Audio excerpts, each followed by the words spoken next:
سے کام نہیں کریں گے تو ہم ان چیلنجز کا مقابلہ نہیں کر سکتے. تو ہمیں ہر چیز سے بالا تر ہو کر اپنے جتنے بھی ادارے ہیں انہوں نے اپنا وہ جو فرائض ہیں وہ انجام دینے ہیں جو ان کو آئین کے مطابق دینے چاہیے, اور جس کے لیے ان کو تنخواہ مل رہی ہے, امارات مل رہے ہیں, اور جس کے لیے ان کو ان منصب پہ بٹھایا گیا ہے. اور آخر میں یہ بھی کہوں گا کہ جتنا بڑا منصب ملتا ہے اتنا بڑا سوال بھی ہوگا. تو جو کہ ہم مسلمان ہیں تو بحیثیت مسلمان میں ان کو یہ کہوں گا کہ آپ نے کل اس کا جواب دینا ہے. جس منصب پہ آپ بیٹھے ہیں اس کا سوال آپ سے ہوگا اور آپ جواب دہ ہیں, یہ ہمارا ایمان ہے. تو اپنے ذہن میں کوئی بھی کام کرتے ہوئے, فیصلہ کرتے ہوئے یہ ذہن میں رکھیں کہ آپ جواب دہ ہیں اس کے لیے. جی کوشچن ہے تو بتا دیں. یہ بتائیں کہ بانی چیئرمین سے کوئی ملاقات کا پروگرام ہے یا نہیں؟ بانی چیئرمین سے مجھے ملاقات ویسے بھی نہیں چھوٹے تھے مہینے, تو ابھی تو فی الحال ہمارے سی ایم صاحب جو ہے سہیل آفریدی صاحب, ان کی ملاقات ہو جائے بڑی بات ہے کیونکہ ان کا ملنا ضروری ہے, کیونکہ انہوں نے ان سے مشاورت کرنی ہے. اور ظاہری بات ہے ہمارے پارٹی کے جو ہمارے قائد ہیں, ہمارے چیئرمین ہیں, لیڈر ہیں عمران خان صاحب, ان کی حکومت ہے, ان کا عوام کا ان کو مینڈیٹ دیا ہے, تو انہوں نے اپنی ایک لائن جو ہے, ایک پالیسی, ایک ویژن کے مطابق اس حالات کو دیکھ کے اپنے چیف منسٹر کو ظاہری باتیں بریف کرنا ہوگا. تو اس کے لیے میرے خیال میں سہیل آفریدی صاحب کی جو ہے ملاقات فوراً کرا دینی چاہیے تاکہ وہ بیٹھ کر ڈسکشن کر کے اپنی پارٹی پالیسی اپنے لیڈر سے پوچھ کر اس کے مطابق وہ اپنے صوبے کے جو معاملات ہیں ان کو بہتر طریقے سے چلانے کے لیے جلد از جلد اقدامات شروع کر دیں. اب تک دیکھیں ایسا کوئی اعلان ہوا نہیں ہے, تو میرے خیال میں احتجاج کا اعلان تو میں نے تو کرنا نہیں ہے. تو اگر ہوگا تو ظاہری بات ہے کہ ہماری پارٹی کی پالیسی میں پرامن احتجاج جس طریقے سے پہلے بھی ہم نے ہمیشہ کیا ہے اور ہمارا آئینی حق ہے, تو وہ اگر ہمیں کال ملے گی ظاہری بات ہے اس کو لپیک کر کے ہم سب نے اس کے اوپر عمل درآمد کرنا ہے. لیکن جو پچھلی دفعہ یا اس سے پہلے ہمارے ساتھ ہوا ہے کہ جس طریقے سے پہلے ہمارے اوپر انہوں نے حملہ آور ہو کر ہمیں زخمی کیا, ہمیں روکا, بار بار روکا, اور پھر آخر میں جس طرح 26 نومبر جو ہے اس کے اندر ہمارے لوگوں کو گولیاں مار کے شہید کیا گیا, زخمی کیا گیا, اس کے بعد ہزاروں لوگوں پہ ایف آئی آریں کاٹی گئیں, اور ابھی تک وہ ایف آئی آریں چل رہی ہیں. ہمارے پارلیمنٹیرین پہ بھی ہیں, ہمارے ورکر پہ بھی ہیں, کئی ورکر جیلوں میں تھے, سمانتے ہوں گے, دوبارہ ان کا ٹرائل شروع ہو گیا. تو میں یہ سمجھتا ہوں کہ ایک پولیٹیکل پروسیس کے اندر اس طرح کا جب کوئی عمل کوئی بھی ادارہ کرتا ہے یا کوئی بھی حکومت کرتی ہے, اسٹیبلشمنٹ کرتی ہے, تو اس سے عوام میں اور حکومتوں اور اداروں کے درمیان میں ایک نفرت پیدا ہوتی ہے اور ایک گیپ پیدا ہوتا ہے. تو اس گیپ کو ختم کرنا ضروری ہے, کیونکہ سیاست جو ہے وہ ایک ایسا عمل ہے کہ اس میں کسی نے جیتا ہے اور کسی نے ہارنا ہے. اب وہ چاہے وہ ہار کوئی فارم 47 سے بھی کرا دے یا ویسے کرا دے, لیکن جو جیت گیا اور ہار گیا تو آخر میں اسمبلی ایک بن جاتی ہے اور وہ اسمبلی جو ہے آئین کے مطابق کام کرتی ہے. تو آگے بڑھنا چاہیے, اور آگے بڑھ کر کسی بھی طریقے آپ کو کسی منصب پہ بٹھا ہی دیا گیا ہے تو آپ کا فرض بنتا ہے کہ آپ آئین کے اندر رہتے ہوئے اپنے ان لوگوں کو اپنے فنڈامنٹل رائٹس دیں. فنڈامنٹل رائٹس دینا آپ کی ذمہ داری ہے, لیکن اس وقت ملک میں نہ تو رول آف لا ہے, نہ فنڈامنٹل رائٹس ہیں, نہ کوئی آپ آئین نظر آ رہا ہے. اور اس کے بعد جو عدالتوں کا ایک کردار ہے جو واحد ذریعہ ہے انصاف لینے کا, 26ویں ترمیم کر کے اس کا بھی انہوں نے کباڑہ نکال دیا, ان کو بھی انہوں نے ہتھکڑیاں لگا دی ہیں. تو میں یہ سمجھتا ہوں کہ یہ سارا جو عمل چل رہا ہے اس سے صرف اور صرف ملک کا نقصان ہو رہا ہے. اس کے علاوہ اداروں, اسٹیبلشمنٹ,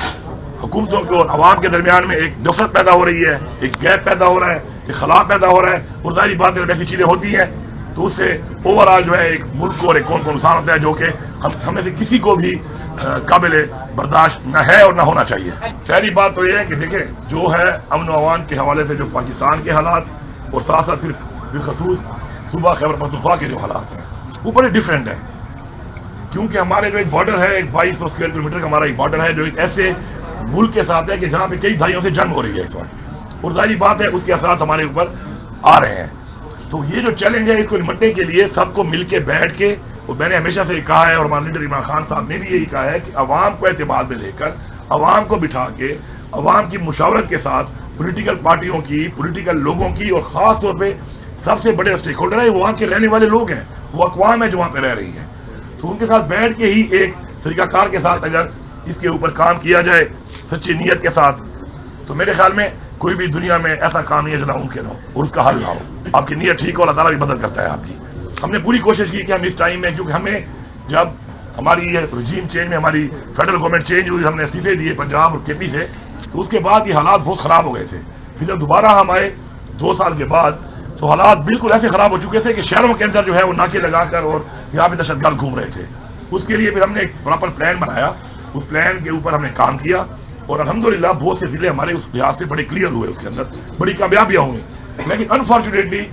اس کے اندر کولیٹرل ڈیمیج ہوتا ہے. کولیٹرل ڈیمیج کی وجہ یہ ہے کہ یہ جو دہشت گرد ہیں یہ پناہ لیتے ہیں آبادیوں کے اندر، اور جب آبادی کے اندر کوئی پناہ لیتا ہے اور وہاں سے حملہ کرتا ہے تو جوابی حملے کے اندر ظاہری بات ہے، چاہے وہ فوج ہو چاہے وہ پولیس ہو، جب وہ جوابی حملہ کرے گی تو اس میں کولیٹرل ڈیمیج ہوگا، عام شہریوں کی شہادت ہوگی۔ عام شہریوں کی شہادت ہے کسی بھی صورت میں نہ ایز اے پالیسی، نہ ایز اے مذہب، نہ ایز اے حکومت ہمیں قابل قبول نہ تھی، نہ ہے اور نہ کبھی ہوگی۔ تو اس کے لیے ایک ایسا پلان بنے کہ آپ یہ جو کرتے ہیں انٹیلیجنس بیس آپریشن وہ آپ کریں گراؤنڈ کے اوپر، جس طرح پولیس کرتی ہے۔ اب آپ دیکھیں پولیس نے بھی ماشاءاللہ ہم نے CDD کو بڑا امپروو کیا، اور آپ نے دیکھا ہوگا کہ پولیس نے بہت بڑی بڑی کارروائیاں کی ہیں، بہت ضلعوں میں انہوں نے پولیس نے کارروائیاں کر کے دہشت گردوں کا خاتمہ بھی کیا ہے اور دہشت گردوں کو نکالا بھی ہے وہاں سے، لیکن ایک بھی کولیٹرل ڈیمیج نہیں ہوا اس میں، کیونکہ وہ زمینی لڑائی کر کے اپنا آپریشن کرتے ہیں انٹیلیجنس بیس اس جگہ پہ جہاں پہ ایسے کوئی ایلیمنٹس موجود ہوں۔ لیکن جب آپ گولے ماریں گے، جب آپ مارٹر ماریں گے، جب آپ ڈرون ماریں گے تو ظاہری بات ہے اس دھماکے کے اندر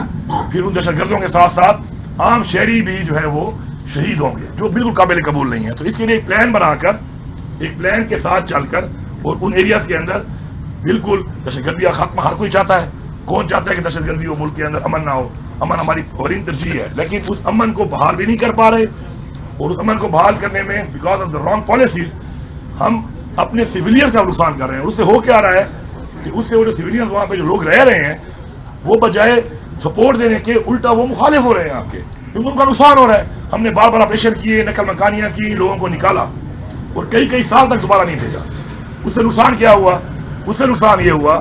کہ جو لوگوں سے کیے ہوئے وعدے پورے نہیں ہوئے، اتنی بڑی قربانی دینے کے بعد تو اب لوگ اعتماد نہیں کر رہے۔ ابھی بات جوڑ کے حالات خراب ہوئے تھے، ہم نے جرگے کے ذریعے بٹھا کر ایک جرگہ وہاں بیٹھا اور جرگے نے کہا کہ جی اس ایریا کے اندر ٹھیک ہے ہم نیچے آتے ہیں، آپ لوگ ہمیں کلیئر کر دیں۔ بات ہوئی تھی 20 سے 25 دن کی، اس میں لگ گئے 65 دن، لیکن اپنے ہی اسی ٹائم میں ہم نے ان سب لوگوں کو دوبارہ بحال کر دیا تھا اور ایک بھی کوئی ڈیمیج نہیں ہوا اس کے بعد، اور وہ ایریا کلیئر بھی ہو گیا تھا۔ اس کے بعد پھر اب دوبارہ چیز اٹھنے لگی ہے، اور ایریا میں چلے گئے ہیں۔ اب پھر میں نے سنا ہے کہ کل سے پھر نقل مکانی شروع ہے وہاں پر لوگوں کی، لیکن جرگے کے بغیر شروع ہے۔ پچھلی دفعہ جرگے کے ساتھ ہم نے کی تھی، جرگے نے فیصلہ کیا تھا، حکومت نے فیصلہ نہیں کیا تھا، جرگے نے فیصلہ کیا تھا، لوگوں نے فیصلہ کیا تھا کہ ٹھیک ہے ہم اتنے دنوں کے لیے نیچے آ جاتے ہیں۔ ہم نے ان کو سہولیات دی اور وہ نیچے آتے ہیں اور انہوں نے ویلکم کیا کہ آپ یہاں ایریا کلیئر کر دیں۔ لیکن اب تو رسی نکالنے والا جو کام ہے کہ آپ رسی ان کو نکال رہے ہیں وہاں سے، پھر ان کے لیے وہ ارینجمنٹ بھی نہیں کرتے آپ جو کرنی چاہیے ان کے لیے۔ تو میرے خیال میں اس طریقے سے ڈنڈے کے زور پر جو آپ کریں گے تو عوام کا تعاون بھی ساتھ نہیں ہوگا، اور عوام کے اندر پھر خدشات بھی بڑھیں گے، عوام کے تفضلات بھی بڑھیں گے، اور اس طریقے سے کامیابی بھی جو پہلے سے رفاع صاحب کر چکے نہیں ملی تو آگے بھی نہیں ملے گی۔ اور باقی جو آپ کہہ رہے ہیں کہ national action plan in place ہے، ہم نے اپنے پچھلے اس پورے 2 سال کے اندر پروونشل ایکشن پلان بھی بنایا ہے، وہ بنا کر ہم نے اس کی پریزنٹیشن بھی دی ہے ان کو کہ یہ طریقہ کار ہے، ہمارے حالات کو دیکھ کر، ہماری بارڈر کو دیکھ کر، ہمارے ایریاز کو دیکھتے ہوئے اس طریقے سے اگر ہم کام کریں تو زیادہ بہتر ہے۔ وہ ہم نے ان کو پیش کیا، اس پہ ڈسکشن ہوئی، لیکن اس کے اوپر وہ اس طریقے سے درآمد نہیں کر رہے ہیں۔ تو فیڈرل گورنمنٹ کو یہ چاہیے کہ جو ہمارا پرووینشل ایکشن پلان بنا ہوا ہے، جو ہمارے نائب وزیر اعلیٰ سہیل افریدی صاحب ہیں، وہ دوبارہ بیٹھے